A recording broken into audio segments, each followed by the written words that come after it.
Il y a des choses qui sont des enjoliveurs et la plupart des problèmes des musulmans entre eux, c'est sur les enjoliveurs.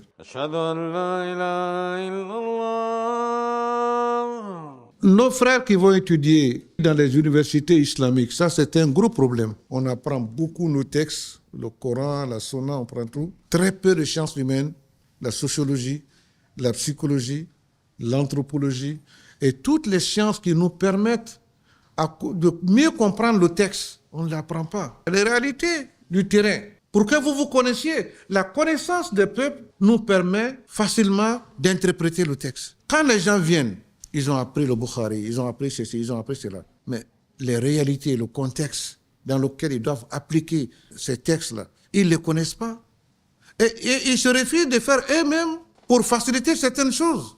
C'est qu'eux-mêmes ne se font plus confiance. La plupart des doctorats, ce sont des trucs de... On copie, mais on ne réfléchit pas beaucoup. On ne fait pas beaucoup de recherches. Ce qui fait qu'il ne faut pas faire un bon fatwa. Hein? On prend, un tel a dit, mais qu'est-ce que toi-même tu dis? Donc il faut que nos docteurs arrivés ici, ils apprennent encore à étudier notre société, à voir qu'est-ce qu'on doit dire, qu'est-ce qu'on ne doit pas dire, qu'est-ce qu'on peut dire aujourd'hui, qu'est-ce qu'on ne peut pas dire aujourd'hui, qu'on peut dire demain. Quand on parle en position de force, c'est différent lorsqu'on parle en position de faiblesse. Et tout ça, je pense qu'il faut qu'on apprenne. Les éléments doivent être... Une fois qu'ils sont sortis là-bas, on doit encore les acclimater ici un peu pour connaître notre contexte, pour qu'on puisse aller ensemble doucement. Inch'Allah. Ça va venir. Parce qu'actuellement, on a beaucoup de docteurs. Il arrivera un moment où il ne se souviendra pas de dire mais il faut interpréter ce que Dieu a dit, ce que le prophète a dit. Loin de nous l'idée de faire admettre dans l'islam ce qui n'est pas islamique. L'objectif, c'est de faire évoluer notre pratique prosélytique en fonction de certaines réalités.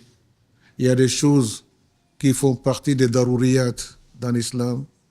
Il y a des choses qui font partie des hajiyat dans l'islam. Il y a des choses qui font partie des tahsinat ou takmilat dans l'islam. Il y a des choses qui sont fondamentales sans lesquelles il n'y a pas d'islam. Mais il y a des choses qui sont nécessaires, qui aident l'islam à exister. Mais il y a des choses qui sont des enjoliveurs. Et la plupart des problèmes des musulmans entre eux, c'est sur les enjoliveurs de l'islam. Le problème des barbes, c'est un problème de l'enjoliveur. Le problème d'habillement, c'est un problème d'enjoliveur. Ce n'est pas des problèmes de fond qui peuvent faire de toi un musulman ou un non-musulman. Tu peux être bon musulman ou un moins bon musulman parce que tu n'as pas pratiqué. Donc, ce n'est pas sur ça qu'on doit trop se battre. Allons à l'essentiel.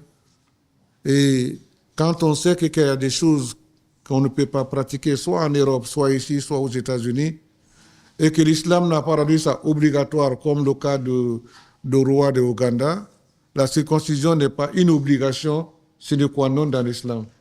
Mais il y en a qui en ont fait une obligation. Ça a fait perdre la conversion de beaucoup de Ougandais à l'islam. Ça, il faut l'éviter.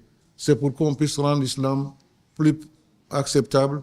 Mais le problème, c'est que je voudrais encore dire, aussi bien en Europe qu'aux États-Unis, où j'ai vécu un peu, les musulmans n'ont jamais de stratégie pour faire venir les gens à l'islam.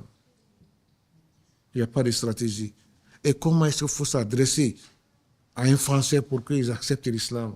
On n'a pas ça. Quand si tu es en Angleterre, quelles sont les portes d'entrée de l'islam vers le cœur d'un Anglais, d'un Allemand? On n'a pas des études là-dessus. Mais chez les chrétiens, ils ont des études, ils ont des recherches. Comment il faut aborder un musulman? Comment il faut convertir un jeune musulman? Comment il faut aborder la femme musulmane? Quelles sont les... On n'a pas de stratégie. Et la majorité de ceux qui viennent à l'islam en Europe, c'est par leur propre recherche. Ce n'est pas par notre travail à nous. Et c'est la même chose ici. Il faudrait qu'on réfléchisse désormais comment on doit faire avancer l'islam dans les autres communautés, au lieu de se battre sur ceux qui ont déjà fait un grand travail pour convertir tous les animistes du nord de la Côte d'Ivoire. Il y en a qui sont venus, qui sont tous kafirs. Quand tu rends tous ces gens-là qui ont fait un travail énorme, qui ont marché à pied, qui ont traversé des contrées, qui ont fait pour que les gens deviennent musulmans. Et s'ils n'ont pas pu changer quelqu'un de ce que tu viens de dire, qu'ils sont tous mouchris, qu'ils sont tous là, que Dieu nous aide.